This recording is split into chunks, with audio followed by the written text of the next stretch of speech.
તો મિત્રો 1980માં એવી સ્થિતિ હતી કે છોકરાઓ ગમે તેટલું ભણ્યા હોય, 9, 10, 8 અને હીરા ઘસતા હોય, કંઈ પણ નાનો મોટો ધંધો કરતા હોય તો પણ છોકરાઓનું છે ને થઈ જ જતું હતું, છોકરીઓ મળી જ જતી હતી. પછી ધીમે ધીમે ધીમે થોડી સ્થિતિ એવી આવી કે છોકરાઓ થોડું ઓછું ભણ્યા હોય તો એને બહુ મળે નહીં, ભણેલી ઓછી મળે અને એવું બધું થાય. અને પછી 2010, 15, 20 સુધીમાં તો એવી સ્થિતિ આવી ગઈ કે આપણને ચિંતા થાય કે હારું છોકરાઓનું થશે કે નહીં થાય. અને હવે 2025માં તો એવી સ્થિતિ આવી છે કે છોકરાઓનું જો થશે તો પછી બહુ ટકશે કે નહીં ટકે. એટલે અત્યારે એવી સ્થિતિ છે કે થયા પછી પણ ટેન્શન રહે કે ટકશે કે નહીં ટકે.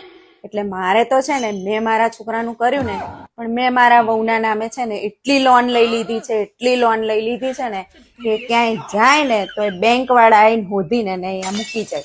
એટલે આપણે તો ટેન્શન લેવાનું જ નહીં.